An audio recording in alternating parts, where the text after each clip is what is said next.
हरे कृष्णा, राधे राधे, हर हर महादेव। आप सभी का दिन शुभ और मंगलमय हो। इससे पहले की कथाएं सुनने के लिए आप सभी का दिल से आभार। आज दिनांक है 12 फरवरी गुरुवार और आज फाल्गुन मास का 11वां दिन है। आज भी आप सभी भक्तगण भक्त हरिदास जी की पावन कथा का श्रवण करेंगे और उसके पश्चात सुनेंगे फाल्गुन मास महात्म्य का आज का अध्याय। आपने कल भक्त हरिदास जी की कथा सुनी थी, उसी कथा को आगे बढ़ाते हुए आज भी आइए प्रेम और श्रद्धा के साथ इस दिव्य प्रसंग का श्रवण करें। जब श्री रूप गोस्वामी वृंदावन से चलकर नीलांचल पहुँचे तो सबसे पहले वे श्री हरिदास जी की भजन स्थली पर ही उपस्थित हुए। श्री हरिदास जी ने श्री रूप गोस्वामी पर अपनी कृपा दृष्टि डाली और उनसे कहा, तुम्हारे आने के विषय में श्रीमन महाप्रभु ने मुझे पहले ही बता दिया था। कुछ समय बाद जब श्रीमन महाप्रभु श्री हरिदास जी से मिलने के लिए वहां आए तो श्री हरिदास जी ने महाप्रभु से कहा, प्रभु रूप आपको दंडवत प्रणाम कर रहा है।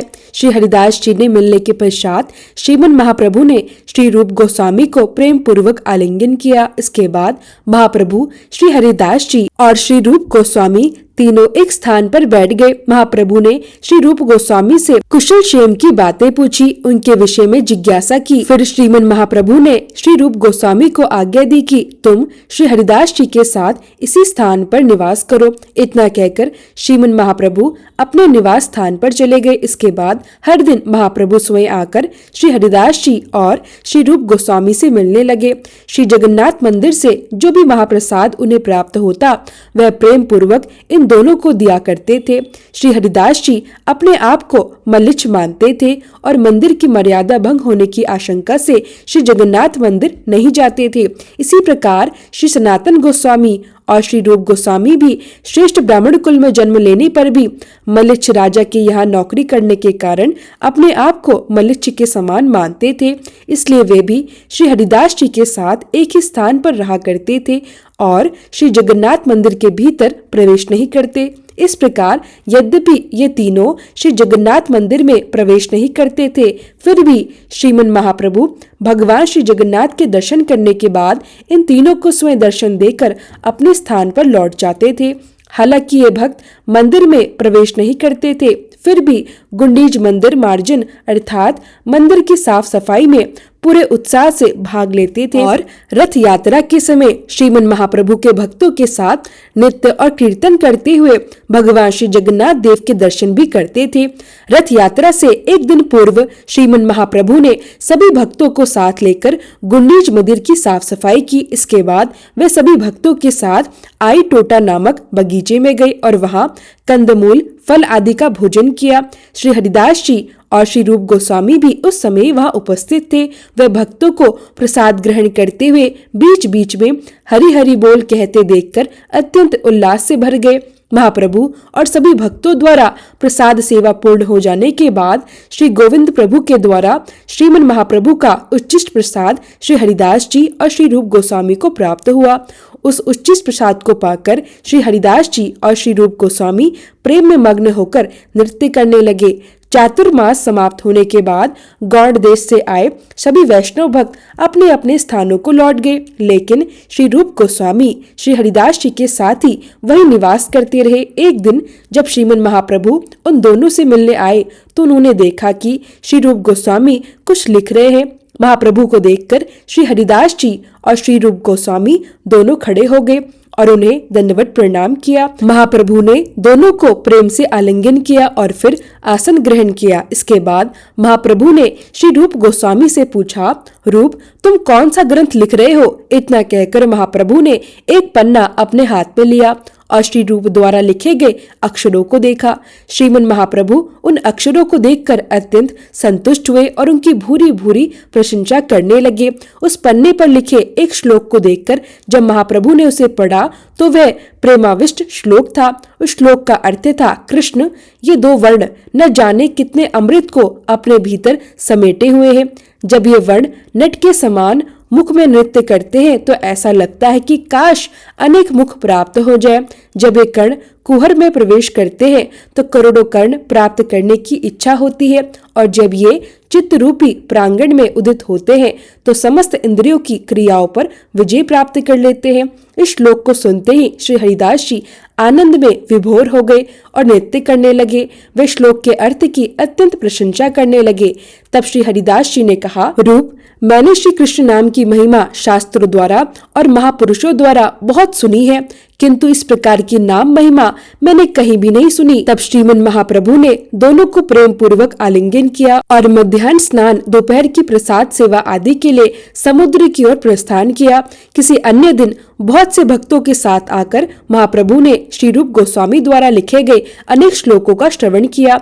सभी भक्तों सहित महाप्रभु ने श्री रूप गोस्वामी की बहुत प्रशंसा की। जब महाप्रभु अपने भक्तों को लेकर लौट गए तब श्री हरिदास जी ने श्री रूप गोस्वामी को आलिंगन किया और कहा, रूप, तुम्हारे भाग्य की तो कोई सीमा ही नहीं है।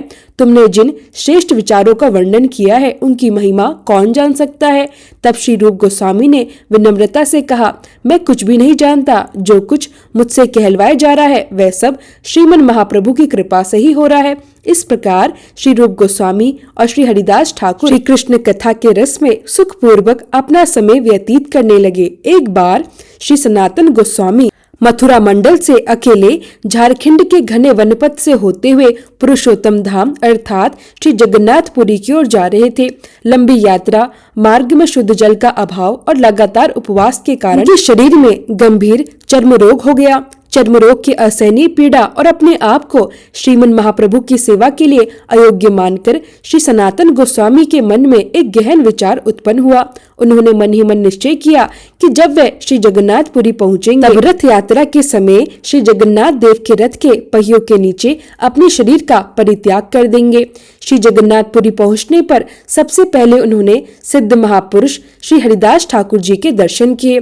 श्री हरिदास जी को देखते ही श्री सनातन गोस्वामी ने उनके चरणों में साष्टांग दंडवत प्रणाम किया। श्री हरिदास जी ने जब उनका परिचय जाना तो वे अत्यंत प्रसन्न हुए और प्रेम पूर्वक श्री सनातन गोस्वामी को अपने हृदय से लगा लिया। श्री हरिदास जी ने जब देखा कि श्री सनातन गोस्वामी के हृदय में महाप्रभु के दर्शन की तीव्र उत्कंठा है तब उन्होंने कहा, प्रभु बस आने ही वाले हैं, थोड़ी ही देर में श्रीमन महाप्रभु स्वयं यहाँ पधारेंगे। कुछ ही समय पश्चात श्रीमन महाप्रभु अपने भक्तों के साथ श्री हरिदास जी की भजन स्थली पर आ पहुंचे। महाप्रभु को देखते ही श्री हरिदास जी और श्री सनातन गोस्वामी ने भाव विभोर होकर साष्टांग दंडवत प्रणाम किया। श्रीमन महाप्रभु ने पहले श्री हरिदास जी को उठाया और प्रेम पूर्वक उनका आलिंगन किया। तब श्री हरिदास जी से कहा, प्रभु यह सनातन आपको प्रणाम कर रहा है। श्री सनातन गोस्वामी को वहां देखकर श्रीमन महाप्रभु के आश्चर्य का कोई ठिकाना नहीं रहा। वे अत्यंत भावुक हो उठे। श्री सनातन गोस्वामी के बार बार मना करने पर भी श्रीमन महाप्रभु ने उन्हें प्रेम पूर्वक आलिंगन किया। महाप्रभु अपने सभी भक्तों के साथ जब चबूतरे पर बैठ गए तब श्री हरिदास जी और श्री सनातन गोस्वामी विनम्रता से चबूतरे के नीचे बैठ गए, क्योंकि वे स्वयं को तुच्छ और अयोग्य मानते थे। उस समय श्रीमन महाप्रभु और श्री सनातन गोस्वामी के बीच अनेक गुण और भावपूर्ण कथोपकथन हुए। महाप्रभु ने श्री सनातन गोस्वामी को आज्ञा देते हुए कहा, बहुत अच्छा हुआ जो तुम यहाँ आए। अब तुम इसी घर में श्री हरिदास जी के साथ निवास करो। श्री कृष्ण भक्ति रस के आस्वादन में तुम दोनों परम प्रधान हो। यही साथ साथ रहकर श्री कृष्ण रस का आस्वादन करो और निरंतर श्री कृष्ण का कीर्तन करो। परंतु इन सब के बीच श्री सनातन गोस्वामी के मन में बार बार यही विचार उठता रहा कि उनका यह शरीर महाप्रभु की सेवा के लिए अयोग्य है। इसी कारण वे श्री जगन्नाथ देव के रथ के नीचे अपने प्राण त्यागने का विचार मन में बार बार करते रहे। एक दिन नित्य की भांति जब श्रीमन महाप्रभु श्री हरिदास जी की भजन स्थली पर आए तब उन्होंने श्री सनातन गोस्वामी से गंभीर स्वर में कहा, देह त्याग आदि तमोगुणी धर्म है। देह त्याग के द्वारा कृष्ण प्रेम की प्राप्ति नहीं की जा सकती, इसलिए तुम अपनी इस तमोगुणी बुद्धि का परित्याग करो। सदैव श्रवण और कीर्तन में लगे रहो। शीघ्र ही तुम्हें कृष्ण प्रेम रूपी अमूल्य धन की प्राप्ति होगी। महाप्रभु के ये वचन सुनकर श्री सनातन गोस्वामी को अत्यंत आश्चर्य हुआ। उन्होंने मन ही मन विचार किया। निश्चय ही श्रीमन महाप्रभु को मेरे देह त्याग का विचार अच्छा नहीं लगा। इसी कारण सर्वज्ञ महाप्रभु मुझे देह त्याग से रोक रहे हैं। तब श्री सनातन गोस्वामी ने विनम्र भाव से महाप्रभु से प्रश्न किया, प्रभु मुझे जीवित रखकर आपको क्या लाभ होगा? तब श्रीमन महाप्रभु ने गहन भाव से कहा, तुमने मुझे आत्मसमर्पण किया है, अब तुम्हारी देह मेरा धन है, तुम मेरी वस्तु को नष्ट क्यों करना चाहते हो? क्या तुम धर्म और अधर्म का विचार करने में असमर्थ हो गए हो? तुम्हारा यह शरीर मेरा प्रधान साधन है, इसी शरीर के द्वारा मैं अनेक महान कार्य संपन्न कराऊंगा। तुम्हारे माध्यम से मैं भक्त भक्ति और कृष्ण प्रेम के तत्वों का प्रचार करवाऊंगा। वैष्णव आचार, लुप्त तीर्थों का उद्धार और वैराग्य की शिक्षा अपने प्रिय स्थान मथुरा वृंदावन में स्थापित कराऊंगा। मैं अपनी माता की आज्ञा से नीलांचल में निवास कर रहा हूँ, इसलिए स्वयं वहां जाकर धर्म की शिक्षा नहीं दे सकता। मैं अपने इन समस्त कार्यों को तुम्हारी देह के द्वारा संपन्न कराना चाहता हूँ और तुम हो कि इस देह का त्याग करना चाहते हो। बताओ मैं ये कैसे सहन कर सकता हूँ? तब महाप्रभु श्री हरिदास जी से कहने लगे, हरिदास सुनो, ये सनातन पराय धन को नष्ट करना चाहता है। दूसरों के अमानती धन या वस्तु को कोई न तो खोता है और न ही बिगाड़ता है। तुम इसे इस प्रकार का अन्यायपूर्ण कार्य मत करने देना। तब श्री हरिदास जी ने अत्यंत विनम्रता से कहा, प्रभु मैं मिथ्या अभिमान करता हूँ कि मैं आपके हृदय को जानता हूँ। वास्तव में मैं आपके हृदय के गुण भाव और योजनाओं को नहीं समझ पाता।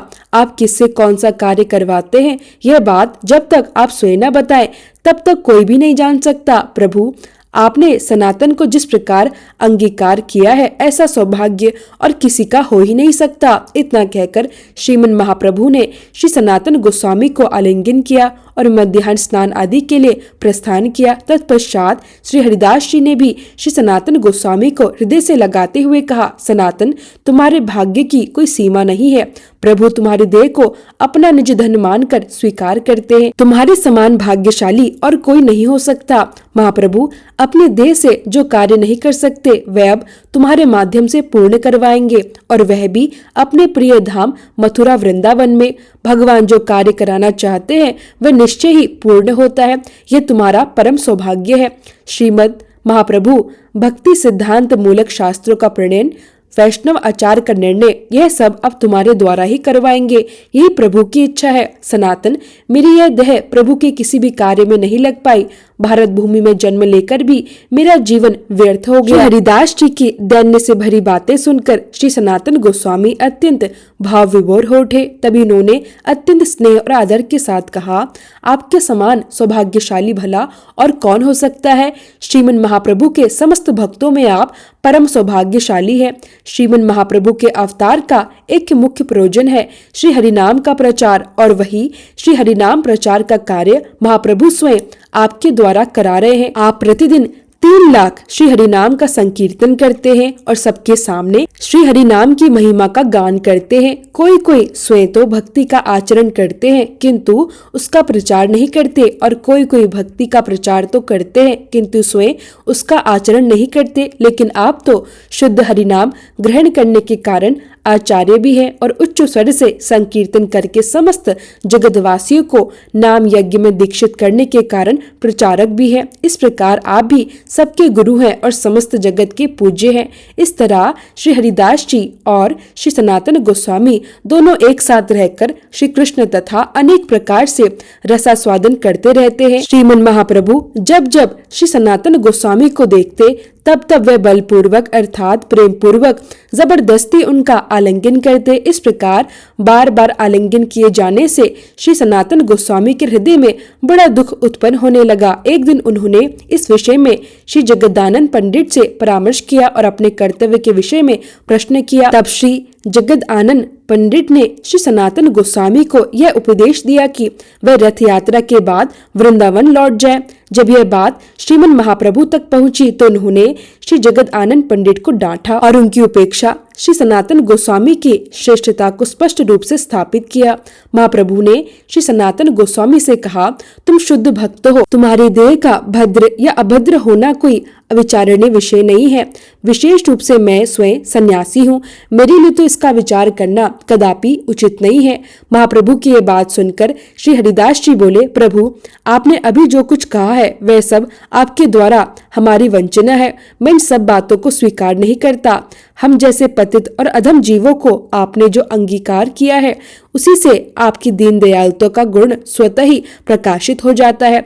श्री हरिदास जी की बात सुनकर श्रीमन महाप्रभु मुस्कुराए और बड़े प्रेम से बोले, सुनो हरिदास और सनातन, तुम दोनों के प्रति मेरे मन में जो भाव है उसे अब मैं प्रकट करता हूँ। तुम दोनों मुझे लालन योग्य प्रतीत होते हो और मैं स्वयं को तुम्हारा लालन करने वाला मानता हूँ। जो अपने लाल को लालन करता है वह उसके दोषों को नहीं देखता। मैं तुम्हारे गौरव, सम्मान अथवा पूजा का पात्र हूँ। यह भाव भक्त प्रेम वात्सल्य से भरे मेरे मन में कभी नहीं आता। मैं तो तुम सबको अपना बालक ही समझता हूँ। प्रभु के इन वचनों को सुनकर श्री हरिदास जी बोले, प्रभु आप तो स्वयं ईश्वर है, अत्यंत दयामय है। आपके हृदय की गंभीरता को कोई भी नहीं समझ सकता। वासुदेव विप्र के अंगों में गलित कुष्ठ था, ऐसा कुष्ठ जो शरीर को गलाने वाला था और उनके अंगों में कीड़े तक पड़ चुके थे। आपने कृपा करके एक बार उनका आलिंगन किया और उसी क्षण उनका शरीर कामदेव के समान सुंदर हो गया। किंतु आपके द्वारा अनेक बार आलिंगन किए जाने पर भी श्री सनातन गोस्वामी का रोग दूर नहीं हो रहा। इसलिए प्रभु आपकी कृपा की तरंग को भला कौन समझ सकता है। तब श्रीमन महाप्रभु बोले, हरिदास, वैष्णव की देह कभी भी प्राकृत नहीं होती, भक्त की देह अप्राकृतिक होती है। दीक्षा के समय भक्त गुरुदेव के माध्यम से भगवान के चरण कमलों में आत्मसमर्पण करता है। उसी समय श्री कृष्ण उसे अपने समान चिदानंद में बना देते हैं। भगवान भक्त को कोई दूसरी देह नहीं देते, बल्कि उसकी उसी देह को चिंतानंद में बना देते हैं और भक्त उसी देह से भगवान की सेवा करता है। महाप्रभु आगे बोले, हरिदास, श्री कृष्ण ने श्री सनातन की देह में चर्म रोग उत्पन्न करके मेरी परीक्षा के लिए ही उन्हें नीलांचल भेजा है। यदि मैं इसे घृणा करके इसका आलिंगन नहीं करता तो मैं स्वयं श्री कृष्ण के समक्ष अपराधी बन जाता। सनातन स्वयं श्री भगवान के पार्षद हैं। उनकी देह में दुर्गंध कहाँ है? मैंने तो पहले ही दिन उन्हें आलिंगन करते समय चंदन, कस्तूरी, केसर और अगेरू की दिव्य सुगंध का अनुभव किया था। श्री सनातन गोस्वामी की ओर देखकर महाप्रभु ने कहा, सनातन, तुम तनिक भी दुखी मत होना। तुम्हें आलिंगन करके मुझे अत्यंत सुख की अनुभूति होती है। यद्यपि श्रीमन महाप्रभु यह कह रहे थे कि भगवान ने उनकी परीक्षा के लिए ही श्री सनातन गोस्वामी को रोगग्रस्त करके भेजा है, फिर भी ऐसा प्रतीत होता है कि वास्तव में श्रीमन महाप्रभु श्री सनातन गोस्वामी के साथ साथ श्री हरिदास जी की भी अनेक प्रकार से परीक्षा ले रहे हैं। और जब दोनों भक्त इस परीक्षा में समान रूप से उत्तीर्ण हो गए, तब आज परीक्षा समाप्त होने पर श्रीमन महाप्रभु ने पुनः श्री सनातन गोस्वामी का आलिंगन किया और देखते ही देखते श्री सनातन गोस्वामी का चर्म रोग पूर्णतः दूर हो गया तथा उनकी देह स्वर्ण के समान उज्जवल हो गई। महाप्रभु की इस अद्भुत लीला को देखकर श्री हरिदास जी चमत्कृत हो उठे और बोले, प्रभु, यह सब आपकी लीला ही है। आपने पहले सनातन को झारखंड का जल पिलवाया जिससे उनकी देह में खाज उत्पन्न हुई और फिर इसी रोग के माध्यम से आपने उनकी परीक्षा ली। आपकी इस लीला को तो कोई भी नहीं जान सकता। इसके बाद श्रीमन महाप्रभु ने श्री हरिदास जी और श्री सनातन गोस्वामी का प्रेम पूर्वक आलिंगन किया और अपने स्थान को प्रस्थान कर गए।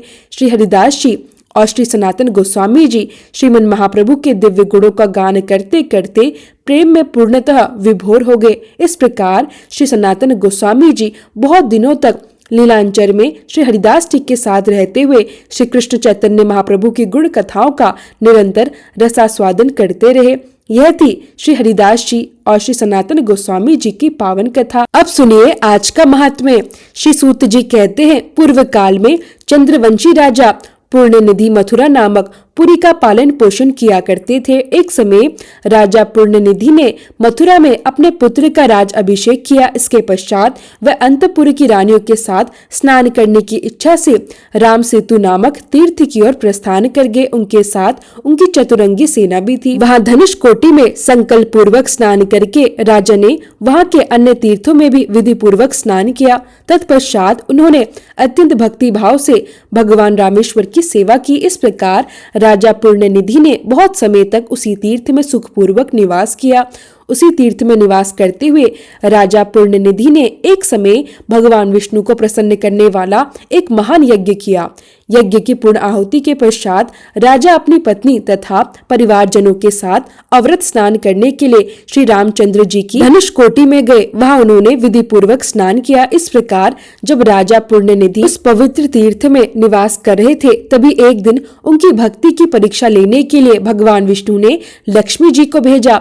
लक्ष्मी जी 8 वर्ष की अत्यंत सुंदर बालिका का रूप धारण करके गंधमादन पर्वत पर प्रकट हुई। उसी समय राजा पुण्यनिधि धनुष कोटि में स्नान के लिए गए हुए थे। स्नान और पुण्य कर्म पूर्ण करने के पश्चात राजा ने एक अलौकिक सौंदर्य से सुशोभित 8 वर्ष की कन्या को देखा। उस कन्या को देखकर राजा पुण्यनिधि ने पूछा, बेटी तुम कौन हो और यहाँ आने का क्या कारण है?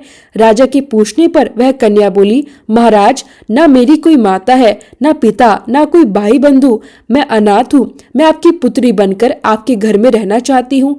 मैं आपको अपने पिता के रूप में देखती हूँ और सदा आपके घर में निवास करना चाहती हूँ, परंतु मेरी एक शर्त है, जो मुझे हाथ से पकड़े या बलपूर्वक खींचने का प्रयास करे। यदि आप उसे दंड देंगे तभी मैं आपकी पुत्री बनकर दीर्घकाल तक आपके घर में निवास करूंगी। कन्या की बात सुनकर राजा पुण्यनिधि बोले, शुभे, मैं तुम्हारी कही हुई सभी बातें स्वीकार करता हूँ। मेरी भी कोई पुत्री नहीं है, केवल एक ही वंशधर पुत्र है। भद्रे, जिसके प्रति तुम्हारा अनुराग होगा उसी को मैं तुम्हें समर्पित करूंगा। बेटी आओ, अब तुम हमारे घर चलो और हमारी पुत्री बनकर अंतःपुर में अपनी इच्छा अनुसार निवास करो। यह सुनकर कन्या ने बहुत अच्छा कहा और राजा के साथ उनके घर चल दी। राजा ने उस कल्याणवी कन्या को अपनी पत्नी के हाथों सौंप दिया। रानी का नाम विद्यावली था। राजा ने रानी से कहा, देवी, यह हम दोनों की पुत्री है, इसकी दूसरे पुरुषों से पूर्णतः रक्षा करना। विद्यावली ने राजा की आज्ञा को शिरोधार्य किया और उस कन्या को अपने संरक्षण में ले लिया। राजा के द्वारा अब उस कन्या का पालन पोषण पुत्री के समान होने लगा। वह राजमहल में अत्यंत लाड प्यार, सुख और ऐश्वर्य के साथ रहने लगी। इसके बाद जगदीश्वर भगवान विष्णु अपनी लक्ष्मी जी को खोजने के लिए एक दिन वैकुंठ से निकले और राम सेतु पहुंचे। वहां वे सब और भ्रमण करने लगे। उसी समय फूल तोड़ने के कौतूहल से वह कन्या अपनी सखियों के साथ राजा के बगीचे में गई। वहां वह वृक्षों से सुंदर सुंदर पुष्प चुनने लगी। तभी भगवान विष्णु एक ब्राह्मण का रूप धारण करके अचानक वहां आकर खड़े हो गए। ब्राह्मण को अचानक सामने देखकर वह कन्या ठिठक कर रुक गई। उस मधुर भाषणी कन्या को देखकर उस ब्राह्मण ने शीघ्रता से उसका हाथ पकड़ लिया।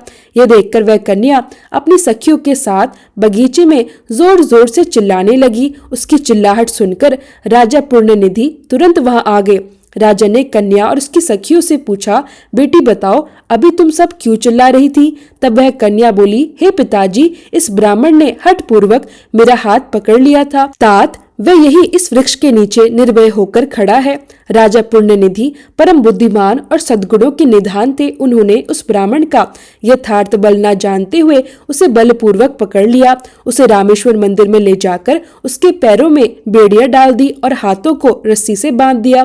फिर उसे मंडप में ले आए। राजा ने अपनी पुत्री को आश्वासन देकर अंतःपुर में भेज दिया और स्वयं भी अपने परम सुंदर भवन में जाकर विश्राम करने लगे। रात्रि में सोते समय राजा ने स्वप्न देखा। उन्होंने उसी ब्राह्मण को देखा जो अब शंख, चक्र, गदा, पद्म और वनमाला से विभूषित थे। उनके वक्षस्थल पर कौस्तुभ मणि शोभायमान थी। ब्राह्मण के रूप में वे साक्षात श्री हरि ही थे। भगवान ने पीताम्बर धारण किया हुआ था। उनके श्री अंगों की कांति कृष्ण मेघ के समान श्यामल थी। मुख पर मनोहर मुस्कान छाई हुई थी और स्वच्छ दंत पंक्ति दमक रही थी। कानों में मछली के आकार के कुंडल शोभा पा रहे थे। भगवान शेष शैया पर विराजमान थे और देवऋषि नारद उनकी स्तुति कर रहे थे। उसी स्वप्न में राजा ने अपनी कन्या को भी देखा। वह विकसित कमल के आसन पर विराजमान थी। वह कन्या और कोई नहीं, साक्षात लक्ष्मी जी ही थी। उनके हाथ में कमल पुष्प था और उनके मस्तक पर काले काले घुंघराले केश अत्यंत शोभा पा रहे थे। इस प्रकार राजा ने रात्रि के समय अपनी कन्या को महालक्ष्मी जी के स्वरूप में देखा। यह दिव्य दृश्य देखकर राजा अत्यंत विस्मित हो गए। वे तुरंत शैया से उठ खड़े हुए और अपनी कन्या के गृह में गए। वहां जाकर उन्होंने अपनी कन्या को ठीक उसी रूप में देखा जैसा उन्हें स्वप्न में दर्शन हुआ था। प्रातःकाल सूर्य उदय होने पर राजा पुण्यनिधि अपनी कन्या को साथ लेकर रामेश्वर मंदिर पहुंचे। वहां वे उस श्रेष्ठ मंडप में गए जहां उन्होंने पहले एक ब्राह्मण को बंदी बनाकर रख छोड़ा था। उस स्थान पर पहुंचकर राजा ने इस ब्राह्मण देवता को साक्षात श्री हरि के रूप में देखा। वह रूप बिल्कुल वैसा ही था जैसा राजा ने स्वप्न में देखा था।